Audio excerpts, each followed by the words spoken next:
Hello and welcome to what is normally called Dixon Cox with me, Nick Dixon. But today we brought in our super sub, like Ole Gunnar Solskjaer, off the bench, winning the treble for Man United. It is, of course, GB News contributor and legend Will Kingston. How you doing, Will? G'day, Nick. The King's cock. The King's Nick. Nick. The King's dick. The King's Dixon, dick. King's Dick. King's Yeah, dick. Yeah, we can yeah. work on that. We can spitball. The problem is Cox has pulled out, and that can happen with Yeah. Cox. And he pulled out Very purely good. for internet reasons. Actually, they're doing there's some internet outage in his whole area. I'm still kind Well, of blaming him somehow, but even though really it's well beyond his control. I'm not so sure. As a devout listener to this podcast, I'm well aware of Paul's internet troubles, and this isn't the first time. So It's not. I'm not willing to let him off the hook that easily. No, they fixed it, but then now there's a problem in the whole area, and I'm just like, I think you might have to move house just for this podcast. Do you know what I mean? If it's all how much you want it, Will, it's how much you want That's to play right. for the shirt. That's right. And this does have the dog ate my homework type of vibe to me. So I think questions need to be asked, much like, questions need to be asked of Angela Rayner, with Kemi Badenoch being completely incapable of doing so. Ideally, I think you can hold his feet to the fire in a bit more of a capable manner. Yeah, well, we'll get on to that. And today we're going to discuss Graham Linehan getting arrested at the airport, Angela Rayner's scandal, will she have to resign? And we might get on to an update on the Epping protests and ask Will about Australia if we have time, maybe for the subscribers on nickdixon.net, where you should all go and sign up. It's £5 a month or even less if you get the yearly option. We've got loads of amazing content on there and hundreds of paid subscribers now. So it's quite incredible. And Will, I believe you have something you want to quickly plug, which is you're hosting the Saturday Five. Well, I didn't want you to exactly say that I wanted you to say it. I thought it would just be more organic. But no, let's like open the curtain for the audience, see how the sausage is made. Yes, hosting the Saturday 5 on GB News for the first time this weekend, 6 p.m. Saturday. The management have promised ritual humiliation and torture if the ratings are bad, so please tune in. It'll be a good show. Or it could be a terrible car crash show, but that'll also be entertaining. That'll also be good. Yeah, you're doing a lot of GB now. I'm doing less, you're doing more, but this is how life goes. It's all seasons. Yeah, you're doing well on there, man. I'm glad. I mean, media whoring, mate. Media whoring. Well, we all are. And if you still got fire at will, I should have asked you all this before we went on. Yeah, have fire at will. What have we got? We've got John Spencer, the bloody trigonometry blokes. I reckon for about the 10th or 11th time, got a guest in a week before I planned on launching an interview. So I probably will get about 1/100th of their audience share for what I think is a better quality interview. But nonetheless, you be the judge for yourself. Type in Fire at Will at YouTube. All right, Fire at Will and check Will out on GB News on a Saturday. I'm really hoping now Constantine and Francis don't listen to this podcast, or else that will get awkward. Yeah, it's annoying. But so what about this Graham Linehan thing? I'm going to hopefully share the screen and we'll have a look. Although we have listeners as well, so I'll have to describe it as well. But Graham Linehan, I just got arrested again, he says. I arrived back in London to discover the UK is still a police state run by trans activists. Now, this is an ongoing case, I suppose, but we're allowed to assume innocence. I've spoken to a barrister about this, so because that's what the court does. So it's okay to assume that. And if you look at his tweets, these are the ones he got in trouble for. If a trans-identified male is in a female-only space, he is committing a violent, abusive act. Make a scene, call the cops, and if all else fails, punch him in the balls. So it's a joke. He was talking about the height of a woman, and also, I suppose, the fact that the other person has balls. And then another one was a photo you can smell. This will get you 5 armed police at the airport. And the other one is, I hate the misogynists and homophobes, FM. So these were enough for a visit from the police at the airport. It's not really a visit. He's arriving back, of course, from Arizona, where he is now. And he found this happen. Now, a lot of my friends seem to get stopped at the airport now. And it's incredible that under terror laws, you can just do anything you want. You can just say, well, we need to look at your phone, and you have to show them it. He ends up in a cell. And what was quite shocking about it was that they were using the language of the activists. I found this bit particularly interesting. So the cop mentioned trans people. I asked him what he meant by the phrase. And he said, people who feel their gender is different than what was assigned at birth. I said, assigned at birth, our sex isn't assigned. He called it semantics. I told him he was using activist language. The damage Stonewall has done to the UK police force will take years to mend. So I thought that was really interesting because they're using they sort of think this is just like settled or something. not realizing, no, that is highly political. And as someone pointed out, I can't remember who it was, the whole thing is semantics. The whole reason he's even there is semantics. It's calling them the wrong thing and getting in trouble for it. So how can the cop just go, that's semantics? No, that's a highly ideological statement. Anyway, what do you make of this overall, Will? So, when these stories have been coming up lately, Nick, all the cliches pop into your mind. You know, this is a dark day for the UK. This is Orwellian. The country's going to the dogs. And it feels like every time we say this stuff, we go, this has to be the tipping point. This has to be the moment, you know, a particular moment on immigrants, a particular moment on the economy, a particular moment on speech, where we go, surely this is the tipping point where people say enough is enough. And when it comes to speech, after all of the non-crime hate incidents we've seen that it gets sillier and sillier, after all of the online policing from Lucy Connolly to the 30 odd arrests a day that are made for speech crimes online, you kind of go, surely this is the tipping point, because this is beyond the pale. This has got huge attention in the US. Even Owen Jones came out and said that this is unforgivable. You know, this is Wow. surely the moment where, yeah, you can try and find the tweet if you can. He came out and unambiguously, without any of that dripping cynicism and that he's normally so good at, he just said, yeah, this is unbelievable and unacceptable. So it's got widespread condemnation. And I just wonder, surely this is the moment. But the other thing which I reflect on is the manner in which this took place. So I think you said it there. When he got off the plane, it wasn't one bloke in plain clothes police officer saying, sorry, mate, do you mind if we just have a quiet chat around the corner?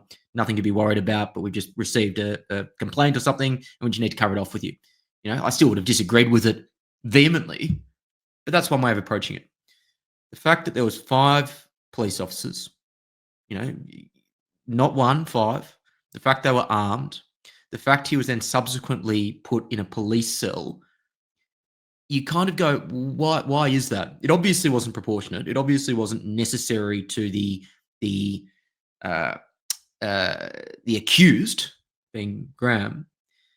And this is where I get to, like, that was the entire point of the exercise.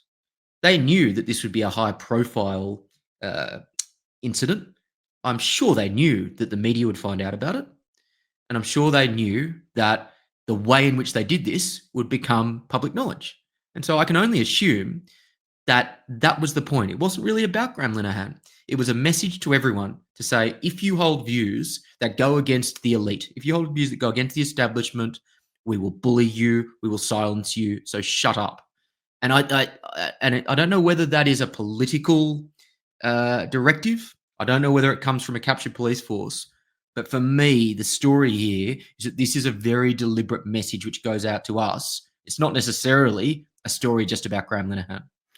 Yeah, and I've managed to find the tweet. There it is. I think Graham Linehan is beyond awful. We should not be arresting people for hateful things they say online. It's not a solution to these problems, and trusting an increasingly authoritarian state to be the arbiter of acceptable speech is a major mistake. Owen Jones finally catching up. Perfectly said. You were having a whinge to me before we went on that you never get to actually provide your opinion on your own podcast. What do you make of this? Yeah, I was saying because this new format that I've created means that I just introduce all the topics and then Paul rants for ages. Yeah. So you've got me back for the plug thing. Yeah, that is I think, like you say, that we sort of, Andrew Dawes in this book, The End of Woke. It's like we thought this stuff was over. We thought we sort of moved on from this because we're moved into the immigration battle now, but this stuff is still going on, and it's incredible. And obviously counterproductive for the people doing it, because they are just so spiteful that they report Linehan and they don't really think too much about it. They're just like, we hate this person, we'll report you. But if they thought more strategically, they'll be like, how is this going to go? Because this is so obviously absurd that it backfires massively. If you were thinking strategically, Nigel Farage is over in America right now talking to them about free speech while this happened. So it just looks incredibly bad. Also, he did these tweets seemingly while in America. So it raises the question of that. And by the way, they also they found his blood pressure was over 200, so he had to go to hospital. So I should point that out as well. He was actually at risk in that way. But yeah, what's extraordinary is that this is still happening, but also the disingenuous way the government responds. I'll just show you this. Telegraph, free speech laws need to be reviewed after Father Ted's creator's arrest. Streeting says. And you go down and look at what Wes Streeting says. We would rather see our police on the streets rather than policing tweets. And you go, okay, Wes, but you are policing tweets. You're the government. This is still What are you happening. going to do about it? Yeah. So what they do, in my opinion, they do this repulsive thing of pretending we're still in a normal world. So you remember the 90s world. You're not as old as me, but it's kind of a more normal world where things were not perfect and we didn't perhaps realize we were undergoing or had undergone a stealth revolution, particularly since 1997, but also before then, of leftism. So perhaps we were complacent, but things were relatively sane.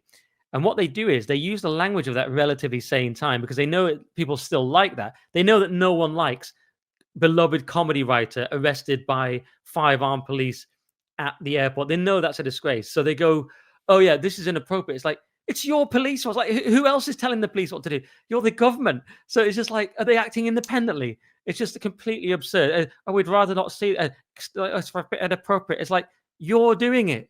But they want to pretend that they're not. Gone. I think this is a really good point in that the playbook from Labor, and I think the Conservatives as well, is still a 1997 Blair, Alistair Campbell playbook where basically you think, they thought, and successfully for that period, that spin will get you as far as you need to go. The public are idiots, and political spin and disciplined messaging will get you there. And the politicians haven't realised that we live in a different age where authenticity is craved, where people can find information from all manner of sources, including independent media, podcasts like this. The game has changed. Now, a good example of this the other day was the whole flag issue, where everyone's saying after Epping that the government and the judiciary are prioritising illegal migrants over the citizenry, and that flags are being pulled down. And so what do? They take out Keir Starmer, they put him in front of 6 or 7 crosses of St. George flags, English flags, and then they get him doing, the thumbs up or a, number 1 finger expression. And they go, okay, problem solved. He looked patriotic now, so people will obviously believe it. Time to move on. They think you're stupid. They think you're idiots. And the same thing goes here. When you say that they're running that 1990s playbook, it's the playbook that says that spin will work. And we're in a very, very different age now. So when Starmer said, I think, and he did say this, I think that police officers should be policing real crime. People actually now go, instead of just saying, yes, he's exactly right, that's the right message to send, thank you, Keir, they go, okay, what are you going to do about it? Like the Public Order Act, which has all this incitement to violence, incitement to racial hatred. Are you going to rip it up? What about non-crime hate incidents? What about all of the online safety acts now that govern online speech? What are you actually going to do about it? And to be fair, I'm hearing the right things from Reform. I'm hearing the right things from the Conservatives to a lesser degree. Unless I've missed it, I haven't heard any of them actually start to say how they'd actually change the Public Order Act. I haven't heard any of them say how they're going to actually really change the free speech regime in this country. So until we keep getting this, I was about to swear, I don't know if I can swear on YouTube, but this rubbish, I will be, very, I will be very cynical as to whether we actually get any practical change on free speech. Yeah, you can't say rubbish on YouTube. That's the latest update. But yeah, yes, that's a good point. It's much like with the ECHR. I mean, yes, you're right to call out Reform as well. At least they've come up with, on the immigration issue, we're going to leave the ECHR and so on. Labour are very much like, oh, we're smashing the gags, we're solving that. It's like, are you leaving the ECHR? Oh, no, absolutely not. So it's like, what are you doing there? Even David Blunkett, Lord Blunkett, is saying we need to get out of certain articles, like Article 8.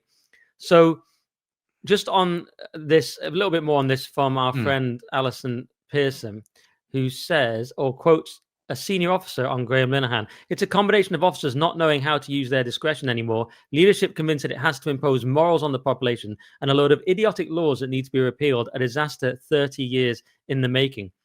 And that last part is very much what I was saying, that this has been a stealth revolution for a long time. So, we're just seeing the tip of the spear at this point with this kind of absurd behavior. And maybe the United States part is quite interesting as well. Preston Burns says, critically, they did this to Linehan for speech and conduct he engaged in while in the United States. The UK has declared war on the First Amendment, and America needs to respond accordingly. Linehan explicitly fled the UK to America because of the UK's speech culture, which is true. The only way we can view this arrest is an attempt to punish him for speech he engaged in while under US jurisdiction. The message is this: no matter where in the world you are, if you dare oppose the woke political orthodoxy which holds sway in the UK and you set foot on British soil, we will arrest you. Terrible look for the UK as a country. I cannot recommend any outspoken American visit. So that's where we are.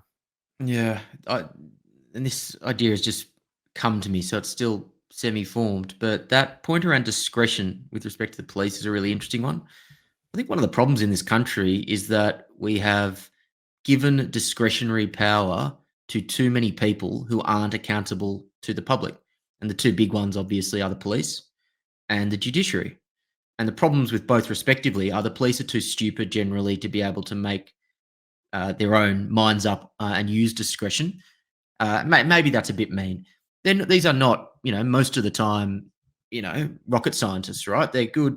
Well, they used to be kind of good, honest, down to earth blokes or chicks, but they're not, thinking about John Stuart Mill. They're not thinking about the finer points of free speech and why it matters. And similarly with the judiciary, it's not that they're not smart enough, it's the fact that they're ideologically captured. So they're going to use the law for their own means. But in both instances, we've given this discretion to people who should not have it. And so ultimately, I think the guilt or the blame lies at the people who have created those laws. And this was a Blairite project, which the Conservatives have continued, and now Starmer is carrying on. So ultimately, the blame has to lie at the politicians for giving these groups power. Yeah, that's a good point. And that's what Labour intend to do. I speak about this on an upcoming podcast with Stephen Barrett, where he pointed out the difference between impartial and independent. So it's always like, I said independent body. It's like, it's not impartial though, is it? So Ofcom is independent, but is it impartial? Ask yourself, TV News contributors. So, the judiciary is independent. Is it impartial though? These people are Fabians, Justice Bean, linked to the, what's that called? The Matrix, that thing that's got a background of being pro-immigration, linked to the Fabian Society, linked to the Labour Society of Lawyers. And you just go, come on, guys. The idea, read your elite theory as well, read your Schmidt and your Pareto and your Moscow, and the idea that the judiciary is somehow going to be completely independent from the political formula of the ruling elite is just an absurdity. But we know this, right? We see Supreme Court nominations from time to time, and it is literally the most important thing that happens in American politics. And the reason it is because we know that people have biases. That's why we know that there are Democrat judges and there are Republican judges. But for some reason in this country, there's still amongst a lot of people this expectation that you have this magical objectivity if you become a judge. So I accept that bias is going to be there. The problem is that we've given these people too much opportunity to use that bias. And also, the bias is overwhelmingly going in one direction, which is towards the left, because the universities are captured in that way, and then law students then go up through the ranks, and there just aren't as many senior conservative-leaning judges now as there once were. Yeah, absolutely. It's a great example with the Supreme Court in the US. Just finally on this Linehan thing, maybe I could share this as a kind of, this is a perhaps speculative and a little bit lighthearted in a way, but this is the Linehan crash. Preston Burns says, my theory is that American posters have made UK free speech such a huge issue in the US, where all the capital lives, that the UK's pro-censorship posture is capable of materially degrading the country's economic position. And we see that the pound has fallen 1.5% against the US dollar. So in the last few hours, and I thought it was quite interesting. And then I called it, I wrote Linehan go down. It was a kind of pun about line go down. Yeah, I do my best. It wasn't as good as my one about the ovary window. Did you see that one? That's the one I've got. No. Oh, that's one I claim that when women suddenly get on board, realize the political mood has shifted and suddenly get on board, it should be called the ovary window. And it just came to me one night. It just come to me, Will. Like it. You're a wonderful social media influence. I was only just saying to everyone watching, I was only just saying how much I enjoyed your commentary on Matthew Stadlin in a tweet that went up about 20 minutes ago, which led to Nick and I having a conversation on who are the worst people in the world. Completely randomly. I don't know how we got there from a Matthew Stadlin tweet, but he wasn't my number one, but he'd be in any top 10 countdown. At least Hitler liked dogs, right? Yeah, musicals, dogs, good uniforms, good speaker. Good compelling speaker. Yeah, that's right. And if you met him in the studio, it'd probably be nicer to you. Probably never met a nicer bloke. Okay, what? Well, Steve is moving that one. I'm going to get cancelled. So, what about any final thoughts on this, Will, before we move on to old Ange? Oh, yeah. Final thoughts. My final thought is I think we know that lefties are authoritarian and censorious, and that suppressing speech is a core part of the leftist ideology now. So take that as read. I don't think the right has done enough to argue for free speech. So I think, if you think of yourself as conservative or even, moderate, we need to start making the argument for free speech better, or even the speech that we don't like. Because the Conservatives did nothing on free speech in the 14 years they were there. And I think this is a trend across the Western world. It's easy for us to knock Labor and to knock the lefties, but I think the right has a really big job to actually start arguing for free speech and making the case better than what it currently does. Yeah, and I totally forgot. I don't know why I've not warned you about all the topics, but I totally forgot. I would suggest we get onto ID cards, and actually, that is very much a similar topic. Maybe we'll get onto it after Ange if we have time, because that's very much on the same trend, which is the total control and moving towards the Chinese model. And I don't go too much down the sort of, I know about the Great Reset. I don't go too sort of big on that. Some people go really big on that on the internet. I was very against a lot of the COVID stuff, didn't take the jab, didn't wear the mask. Now, I don't go too far down it, but if you look at the digital ID and Blair's obsession with bringing it back, you do think the way everything is trending is towards a Chinese kind of system, increasing control, increasing uniformity. And that's just, it seems to me like all world leaders have tacitly agreed on this, and we're just finding out last. It'll be all like, eat your plants, eat your bugs, eat your plant burger, and shut up. That's the way I see it going. I don't want to derail your agenda too much, but when this came out in the Telegraph this morning, when Starmer says, "Okay, we're going to introduce it. We'll introduce it because we want to use it to stop it or to improve the immigration problems that we have." It's just so cynical, because he knows, okay, this is a hot button issue. I'm just going to chuck this in because it is a way to try and get this in by stealth, by hitting an issue which people feel emotional about, and by saying, we are going to take your liberty away to keep you safe. It is the move of authoritarians for millennia, in that I will take away your freedom in order to keep you safe. So it's really frustrating in that respect. Maybe we should just do it then, because it does need naturally on from that. We'll get to Ange in a sec. We'll tease Ange, not literally, and we'll get on to just quickly this ID card. So Labour's migrant crackdown could mean ID cards for entire population. I think that includes you and me, Will. All British citizens could be issued with digital ID cards on the plans being considered by Keir Starmer to tackle illegal immigration. Of course, this is how they would obviously start it, and this just never goes away. This always comes back. It's Blair's absolute obsession. And of course, they start by selling it like that. But there's another interesting bit in the Times here. This comes from their email they send out, and it says, the long march towards digital IDs looks increasingly inevitable, which, by the way, is a framing I already don't like. It's like Blair's written this. Pat McFadden told the Times over the weekend that introducing digital IDs for every British citizen would help improve public services. Oh, that's nice. And tackle a legal immigration crisis. And now my colleagues report that a review into digital ID cards has been accelerated by the Prime Minister. The proposed plans would see people forced to register their digital ID card when applying for a job to prove their migration status. Okay. This is being billed as a way to crack down on illegal migrants working in the so-called black economy, a key pull factor for small boat arrivals, according to President Macron. But listen to this bit. Digital IDs would also be used for people to pay bills, vote online, sign contracts, shop, and access their health information. And that's where you're like, oh, I see. And I'm like, Blair, not letting a crisis go to waste. Like, how do you know you buy a steak and then the thing says, oh no, you've already had your steak this month, eat the bugs. And then, it's there to vote online. So how far before it, oh, you voted for the wrong candidate. You now can't access Uber. Are we really that far off that? And that's the obvious concern about the digital ID, that, yes, they're always spying on us now anyway. We're in this world where we're constantly spied on. But once you've got the digital ID and they can tie it to the digital cash and all that, we see the kind of things they do. It's not much of a leap to say they'd ban you from Uber, because they banned political commentators in America from Uber. They banned people from the fly list. They've frozen people's bank accounts. Look how they're policing speech online. They don't have a problem with looking at your actions or your words and then basically making a moral call on them as a result of that. I think we need to do a better job of pointing out how dangerous these are. And I think it starts with rebranding these. We need to stop calling them digital IDs and we need to start calling them behavioral control cards. Because that's not what they'll be used for. They'll be used as a way to control your behaviors. I think too many people just think of them, oh, it's a nice way to digitize the little bit of plastic in your wallet. And you'll just have your passport or your driver's license on your phone as opposed to on your in your pocket. And it's more than that. So you mentioned those different areas, your health records, your travel records, your bank records.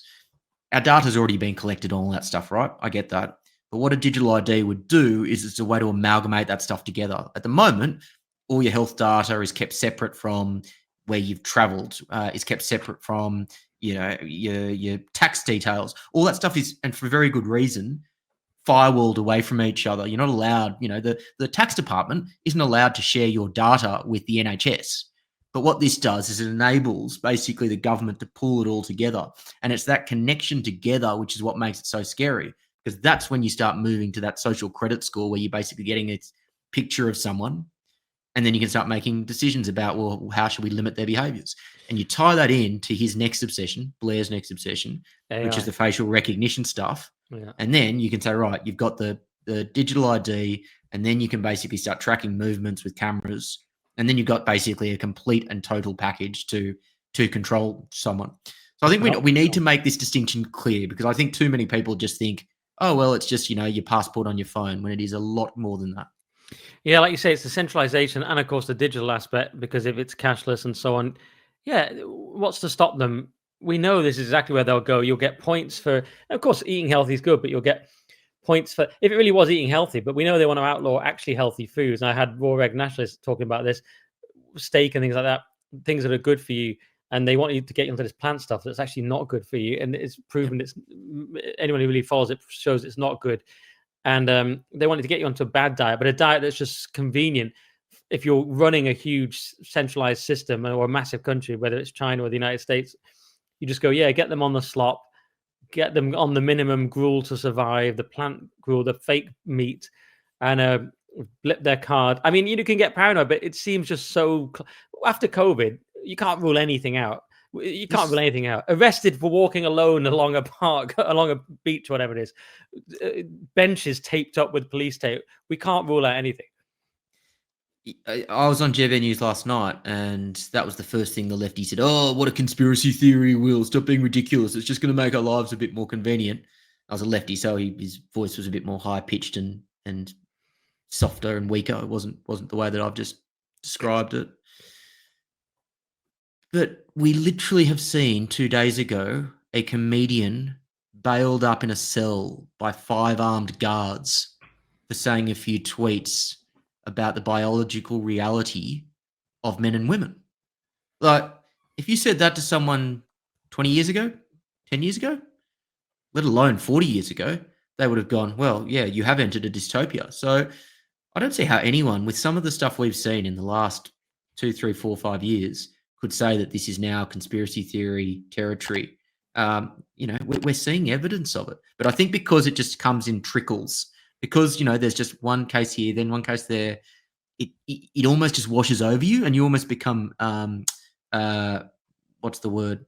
Desensitized. Desensitized. Thank you to it. But it's I don't think it's a conspiracy to say that your behavior will be controlled if they've got the means to be able to do so, because when they do have the means to be able to do so, they're already doing it.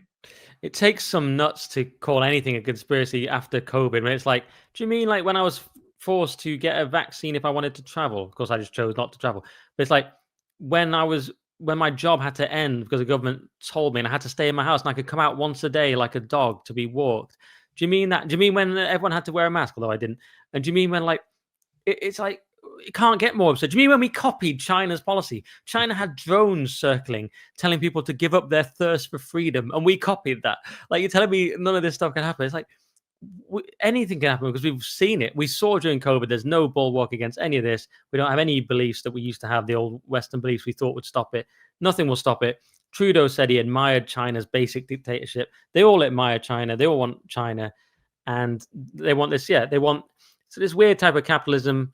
Steve Bannon calls it mercantile capitalism. It's this kind of it's capitalism with authoritarianism, or sort of corporatism with authoritarianism. We all see what it is. The idea that that won't increase with a digital ID is an absurdity. But how far? Speaking of conspiracies, how far do you go towards the government deliberately manufactures crises to then solve it with authoritarian means? I don't. Well, you take it on a case by case, but generally, I wouldn't buy into it because generally, I don't think the government has the competence to be able to do that sort of thing effectively. So I don't buy into the 9/11 stuff. I don't buy into. Well, I don't. I don't even think COVID was deliberately engineered by China with the intention to get out. Although I wouldn't put anything past the Chinese regime. So I probably don't go that far. How about you? Well, I don't tend to go necessarily that far. Academic Agent asked the question, and people voted heavily in favor of that hypothesis. I don't, because I say, I don't necessarily, because I say something slightly different. I just say that as Dominic Cummings says, the system is pathological. So people have been saying, why are they pushing people into civil unrest with these terrible judgments and the way they're treating protesters and not shutting the migrant hotels and so on? I think it's just how they are. It's how the system is. It can't see, oh, this might inflame tensions. It can't step outside itself. It's just a shark moving forward on its deadly mission. And I don't think it has the ability to reflect in that way. So I don't think it's deliberately causing civil unrest. I just think it can't change course. It's just, this is what it is. Question without notice. What is your favorite conspiracy theory? Interesting. My favorite, I mean, I sort of think I'm sort of going for a boring answer that in a way I think 9/11 is one of the stronger ones. I'll probably get banned off YouTube now because of Operation Northwood. So I guess Operation Northwood, you could say, but it's not really conspiracy theory. They admitted to that, which is they were considering in the 60s making it look as if Cuba had attacked America, and they didn't go along with it in the end. But that made me think, oh, that kind of thing is possible. So I guess I'd say the Operation Northwood's potential, how but that's not really conspiracy because that happened, but what that implies. I'll try and think of a better one. What's yours? Well, mine's not a theory. Mine's my favorite conspiracy. I read an awesome book talking about Hulk Hogan, rest in peace, his lawsuit against Gawker. So, and it's in brief. I'll give you the brief story, but it was basically Peter Thiel was outed. Peter Thiel, the San Francisco billionaire tech investor. He's gay. He was publicly out. He was in the closet and he was outed by Gawker, which was the early, kind of gossip blog in the early 2000s. And he held a pathological grudge with them ever since. He hired a young full-time assistant to just dish up dirt on them and then bided his time for years and years and years. Like 10 years, I think he waited, just keeping one eye on Gawker. And then when Gawker released the Hulk Hogan sex tape, which I don't recommend anyone watches, it's not pretty, he bankrolled privately behind the scenes. I won't watch it again. That's all I can watch. No, I haven't seen it. Go on. Peter Thiel privately bankrolled the case against Gawker from behind the scenes. No one knew he was involved, as a way to shut them down. And I think Hogan in the end won about hundreds of millions of dollars. It's in the most extraordinary fun book, which also then goes through the elements of the conspiracy theory and how he played the conspiracy perfectly. It's fantastic. I've forgotten the name of the book. It's so funny because we're trying to think of a conspiracy, and I've gone with Operation Northwood, which did happen. You've gone with that, which did happen. The other one that springs to mind is Bohemian Grove, also real. Where Alex Jones went in and watched the owl ceremony, and it's all totally real. I just find it's quite hard to find one that isn't true. That's the challenge we're having. I think we did go to the moon. I'm going to buy into that. Fair. I mean, I'm skeptical, but we'll go with you. Before we get banned off YouTube, I have no idea what you're allowed to say on YouTube or not anymore. No. My favorite conspiracy theory actually, Will, is that COVID was produced in the lab. We all know it was the wet market, and otherwise you're just a complete nutcase. So that's the one I'm going. I agree. I'm not even sure that's a conspiracy theory now. I think that's when I think everyone now, well, not everyone. I think most people now agree with that. Yeah, wet market only.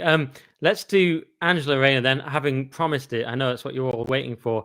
I feel we have to do this, guys. It's news. It's very newsy. So let's share this. Angela Rayner's career is over, according to Tom Harris in Telegraph. So the tax-dodging deputy prime minister is unfit to serve. Cool sunglasses, though. So he says her career is over. I mean, we can get into it. It's a little bit complicated, the detail. And I was saying to you beforehand, I'm not even I'm like slightly sympathetic. I'm a nice guy. It's my problem, Will. But I was less sympathetic for the council house scandal she had the previous time. And it is a bit strange that she keeps having housing-based scandals.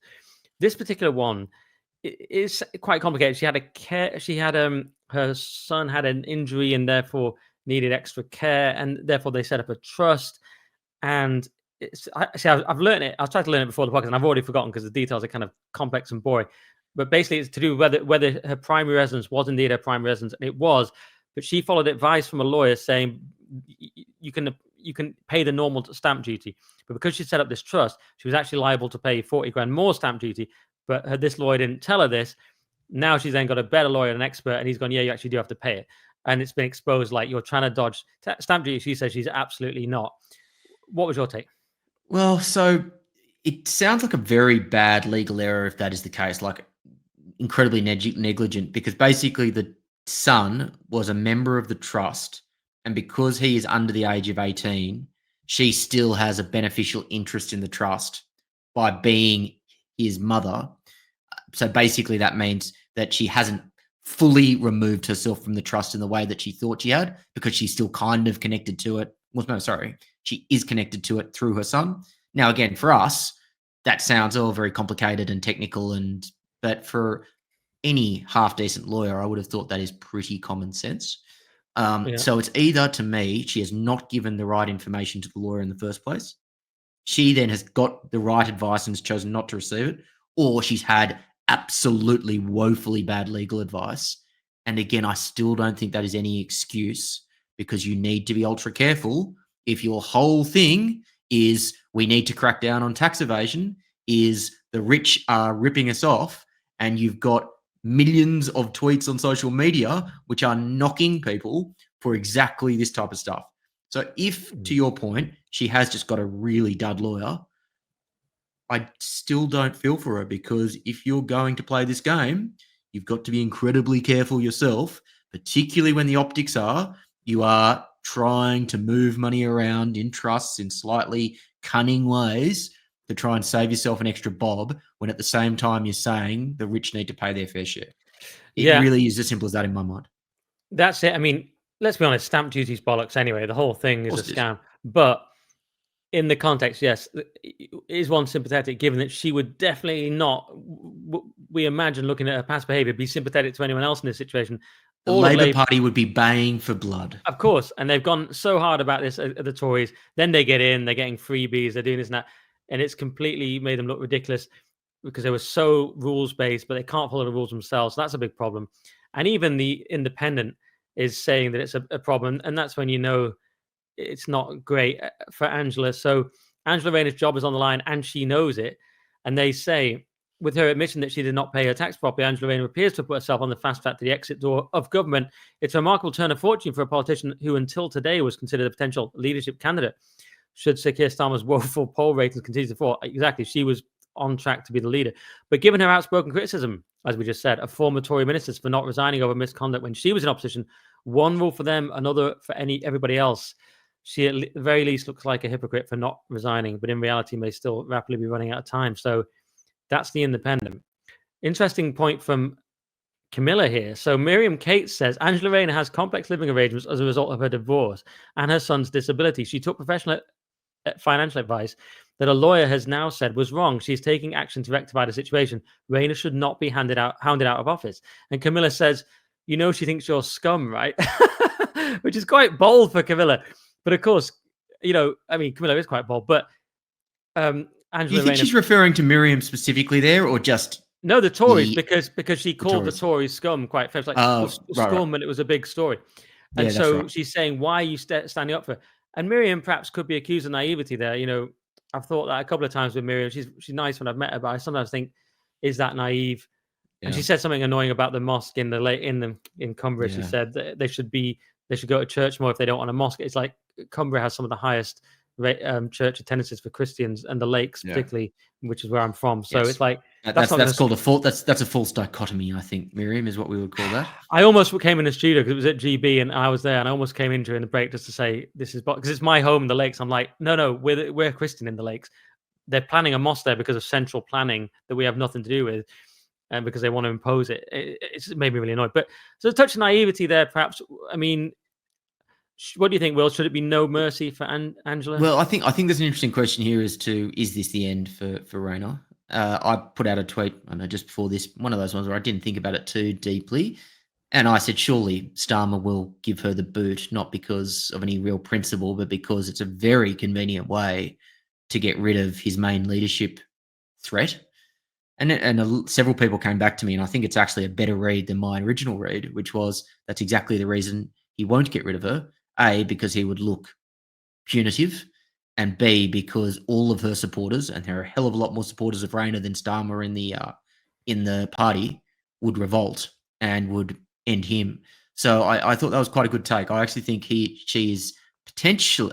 We don't know how this story is going to play out, but I think his lack of popularity and her popularity may be the one thing that actually saves her, as opposed to the one thing that forces her out. Yeah, that's a good point. He has such a lack of control in his own party. I mean, even when Blair behind the scenes says do this, and obviously the ID cards are back, but even when they try and do the kind of Morgan McSweeney Blairite stuff, the left of the party just go, no, cutting benefits, no, we're leftists. It's almost like the revenge of Gordon Brown. Like, no, you can't do your Blair stuff because we're the soft left, as they're sometimes called. It's a big problem for him. It's funny for us. But can we? Yeah. Sorry, you go. No, I was only going to show you a little video, which for fun, about Beth. It's not the Hulk Hogan one, don't worry. It's Beth Rigby. But what were you going to say? I think we need to touch on Kemi Badenoch because it is related to this story. The PMQs. Yeah, I should have brought that up. Say what you're going to say, and I'll see if I can find it. Go on. So the first PMQs back after summer break. They would have been preparing for days, I would have thought, to get their questions just right. That's what, SPADs do and politicians do. Fine. That you can tell that they were preparing on the economy. Debt's terrible. Cost of borrowing is going up and up and up.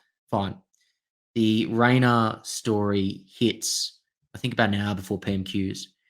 Any half-decent politician can instantly smell blood in the water. They know this is a big story. Deputy Prime Minister, she is on the ropes. You need to hammer her. And I shared a GIF on Twitter just recently of a fat bloke in front of a goal where the ball is about a meter in front of the goal. And it would have been very, very hard, if not impossible, to miss it. And in an incredibly impressive kick, he manages to get the ball over the goal from about a meter in front of the goal line. And that was Kemi Badenoch in PMQs. It was almost unscrew-upable, and she screwed it up. And it was almost like this lack of intellectual dexterity. A really good politician like a Blair, William Hague, fantastic in PMQs, would have gone, this is our moment. We're ripping up our plan. And 6 questions would have just been banging on to Starmer going, why are you keeping this woman in this job? You are the one who talks about trust. You're the one who talks about raising standards. Why on earth are you letting someone stay in this job when you are saying how important it is for the rich to pay their fair share? And instead, she blew it so badly. I've tried to give her the benefit of the doubt, but after seeing that today, she has to go. She just has to go. She is not up to this job. I also welcome the fact that the Deputy Prime Minister has referred herself to the ethics advisor. She has admitted she underpaid tax. So why is she still in office? But there is not just a crisis at the very top of his cabinet, Mr. Speaker. There is a crisis brewing for the whole country. When was the last time the cost of government borrowing was so high? She was almost there. She was almost there, Nick. This is the problem. If she just stuck at that first bit, which again, I don't think was particularly powerful, that's fine. But then she diluted the message because she obviously had a pre-prepared question on the economy that she wanted to get to. So instead, she muddled the question and made it half about Rayner, half on the economy. And we may get to Starmer's response. But what he basically is then allowed to do is he gives his scripted answer on Rayner, and then he bashes the Conservatives like he always does by saying, I won't take lectures from the Conservatives on the economy when you are the ones who put us in this mess. And bang, the air comes out of the balloon. It's just a lack of political instinct. Any good politician would know if there is an issue like this, you are singularly focused on it, and she just doesn't have that feel for it. She doesn't have that feel. Yeah, it's exactly what I was thinking watching it. That he gets away with being. He's like gets some good lines in even where everyone laughs, and you're always like, how are you like? This guy's the worst approval rating of anyone. His government is getting smashed in the polls consistently by a party that has 5 blokes, or a couple. And one of the worst presenters I've ever seen in political life. Kemi Badenoch is the 115-kilometre-an-hour medium pacer that is brought on at the end of the day when the fast bowlers are really tired, and she manages to bat the batsman who is woefully out of form into form by just bowling rubbish half volleys outside off stump. And he goes, after having a run about, he goes, I can actually start to get a bit of flow going. Starmer should not, by any half decent opposition leader, look as comfortable as he does. If it was Farage at the dispatch box, if it was even David Cameron, I thought he was an awful prime minister, but he was very good in Parliament. Any of them would have had this guy for breakfast, and yet she is, and you can tell he just thinks she's a joke. This is what we get when we go on. Yeah, and for someone like Starmer to think of you as a joke, it really does say something. That's true. And I was going to say, this is what we get when we get in Australia and we get cricket analogies, which you won't get normally. But no, it's true. It's an open goal. I thought she was reasonably strong when she was like, she needs to resign. But then, like you say, one thing I've noticed with Kemi, she always has her pre-prepared, fairly obscure question where you always, it's kind of like how she is. She's very kind of like, I suppose you want to be generous. She's very kind of like thorough and like, we have to do things properly in order, where the shop's not open. She even said the shop's not opening yet. It's like, you got to open the shop because Farage is eating all the stuff. It's like, she's like very thorough. We've got to get our policy in order. We're not leaving the EHR, but we're considering maybe leaving the EHR. And we're going to do a thorough review. And she approaches this in a similar way. Like that anecdote where she says she grassed someone up and got them expelled from the school. She's very much like, teacher's pet, A-star, little sticker on my work. I'm going to bring up my little thing that I think is important. That's very by the book, but it's not the rough and tumble of this. Is like, this is public spectacle. This is theatre, and this is like, bring up everything that can destroy them. It doesn't matter if it's on the sheet. It doesn't matter if it's important. Like borrowing. She's talking about borrowing. It's like, you hit the deputy prime minister. You hit any scandal. You know what I mean? It's like she's so. It's almost like Queensberry rules with her because she's so generous with what she doesn't bring up when she can. You almost wonder if it's like a Queensberry rules thing that led the uni party. It's not. It's a lack of political feel. It's a lack of political instinct. They've got 4 years to bash Labor on the economy. I can promise you the economy's not going to get any better, mate. So they've got heaps of, they can spend many more question times. They don't have many more question times to really nail this before Rayner can squirm off the hook. Like, I was thinking how I would have approached it, and she's got 6 questions, and I think she actually only referred to Rayner in 2, and even one of them it was a half because she also kind of referred to the economy, which is unthinkable after this sort of scandal. Unthinkable. And I would have started every question with a quote from Angela Rayner, and there's plenty of them, talking about tax evasion. I would have started with the one about Naheem Zahawi, where basically she talks about his indiscretions. And if you listen to the quote, it sounds exactly like what she's done. And then you go, right, okay, so this is what Rayner said. And then you use that, and that becomes your linking device through your 6 questions. And then it basically ends with the same question time and again. Given all this, why are you not resigning? And even if Starmer says the same thing each time, you're still getting the message across and you're just keeping the pressure on. It shouldn't be that hard. It really shouldn't. You're right. Let's see what he said there. Well, Mr. Speaker, can I join her in her comments about Mr. Warburton? I think the whole House would unite on an issue such as that. In relation to the Deputy Prime Minister, she has explained her personal circumstances in detail. She's gone over and above in setting out the details, including Mr. Speaker, yesterday afternoon, asking a court to lift a confidentiality order in relation to her own son.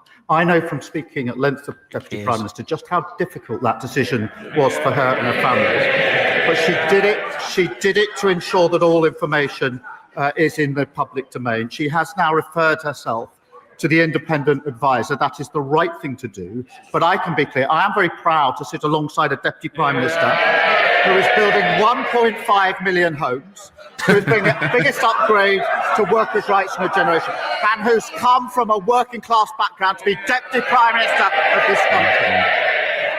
Mr. Speaker, on the question of borrowing costs, they have risen across the world, as the Leader of the Opposition well knows. We are driving them down by getting debt down. That is air coming out of the balloon.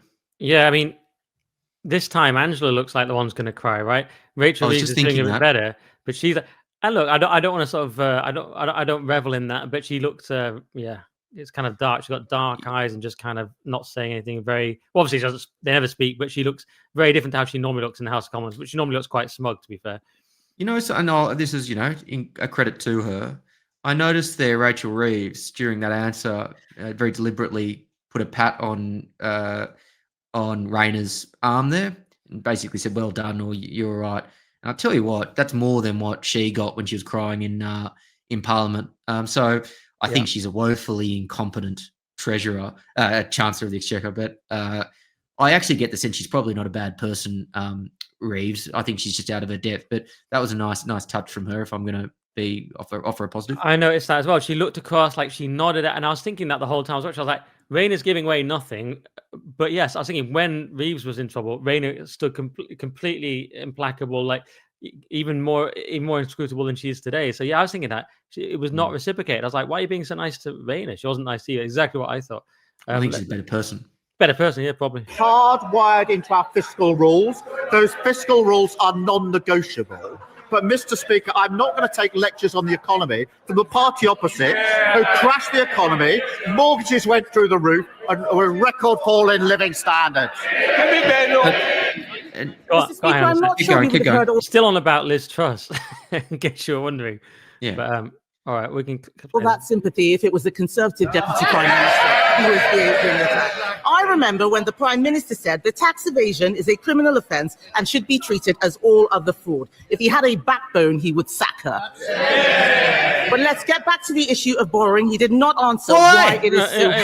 Yeah. Right, no, don't, Kemi. Stay on the free kick. Stay on the one thing you can actually do, which will be in your favour. And this is it. He's just like everyone who knows politics. Even people who don't really know politics are going, you've just been given the easiest of easy free kicks. But no one in the country is talking about borrowing. I haven't heard anyone mention borrowing. No, it's important. It is important, Kenny. I'll give you that.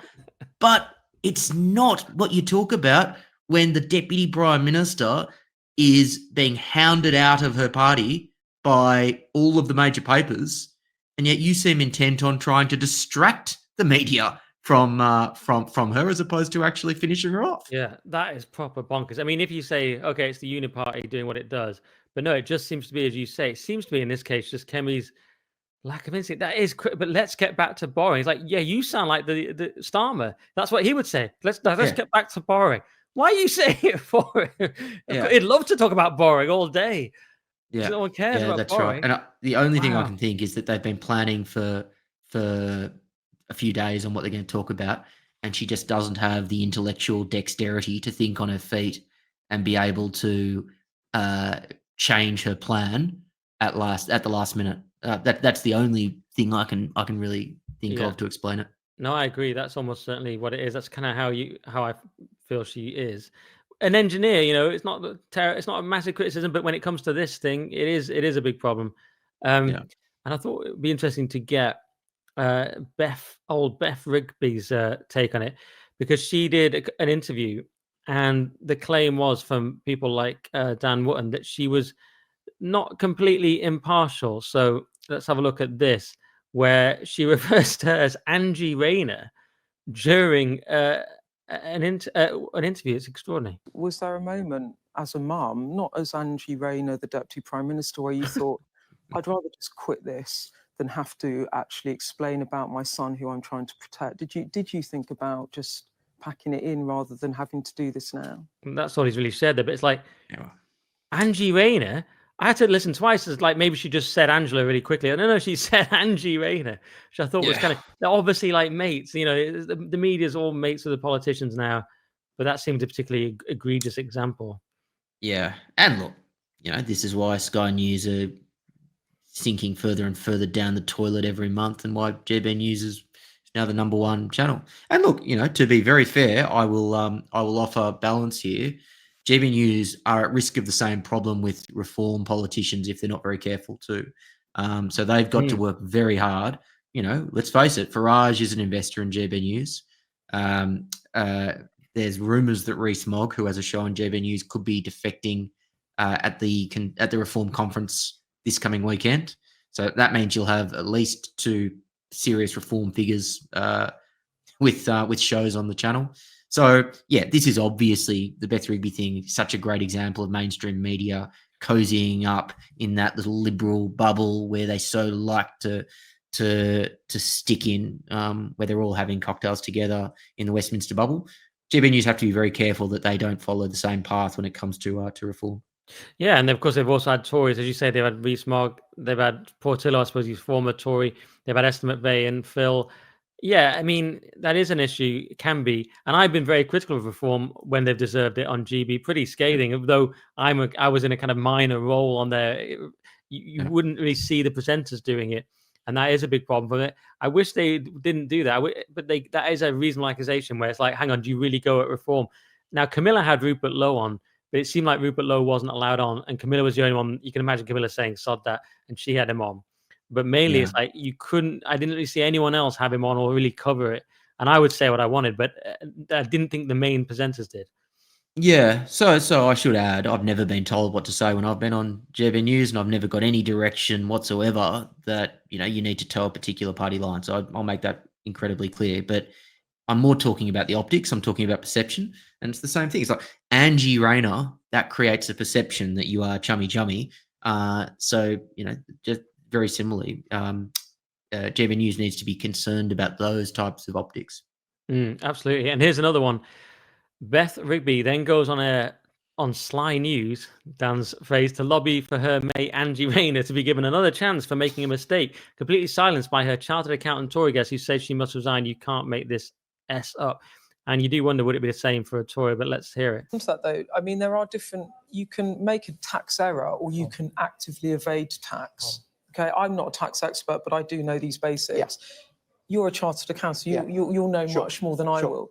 What if the paper trail reveals that it was a genuine error rather than evasion? Because everyone's throwing around words like evasion. Do you still think she should resign, or should she be given another chance? I mean, sometimes people make mistakes. People do make mistakes, and in normal circumstances, when there's been inquiries, HMRC will normally, they might show compassion, but normally they will apply a 30% penalty. But the fact of the matter is, she's the Housing Secretary, she's the Deputy Prime Minister, it is different for her, she needs to resign. Boom. I forgot to mention that, actually. She's the Housing Secretary. Yeah. She's the Housing Secretary. Yeah, there is that. It ain't great. That's poor old Angie. Yes, I don't know. I mean, for me, I felt I should cover it because it's news, and the hypocrisy is ludicrous. But it's not like I'm defending the Tories either. I don't know. Her story on it was slightly more sympathetic than some things I've heard, but she wouldn't care if it was anyone else. I don't know. It is interesting to see if she goes when she was there in prime position to take over from Starmer. But all of Labour are awful, aren't they? I mean, at the end of the day, this Labour, Reeves is rubbish, Rayner's rubbish, Starmer's awful. They're a uniquely bad government. Yeah, they're hopefully all going to go, and hopefully they're going to go quite soon. I mean, I've heard rumours. People think the election will be 26 or 27. Of course, no one can know, but it would be interesting. Can I very quickly, before we cut off the plebs and go to your paying members, make a point? I've heard this as well. I think it's bollocks. I haven't heard anyone give me a argument as to what the mechanism would be to make that happen. It feels like everyone's saying, well, what if there's a financial crisis? Well, what if things get even worse? It's like they're saying that the Labor Party will call an election out of embarrassment. It's like, no, I don't think they will.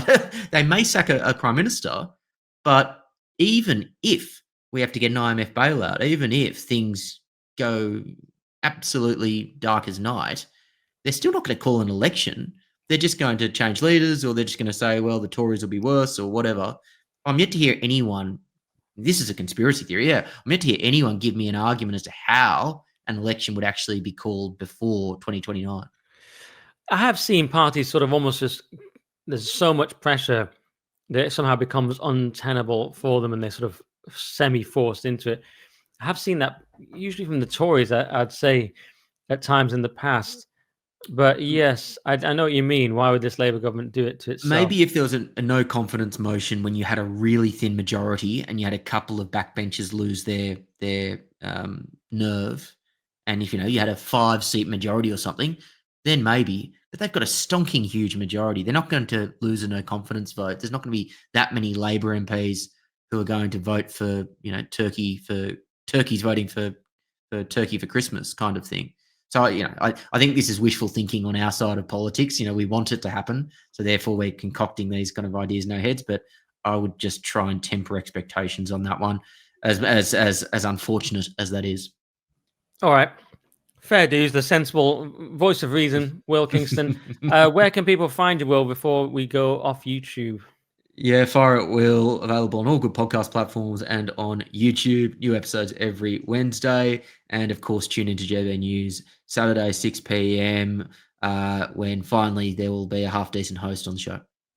Absolutely. And go to nickdixon.net. We're going to do a little bit more. Will has kindly agreed to stay. I do feel back. It's actually quite long, but it's incredible value for the punters. We've given you an hour there on audio and YouTube. But now we'll go to nickdixon.net. We're going to talk about a quick update on Epping and compare it to the situation in Australia, perhaps, to get Will's unique insight. And all this stuff about Epping we didn't get to cover last week because it hadn't happened yet. So that's all on nickdixon.net, and we'll see some of you there.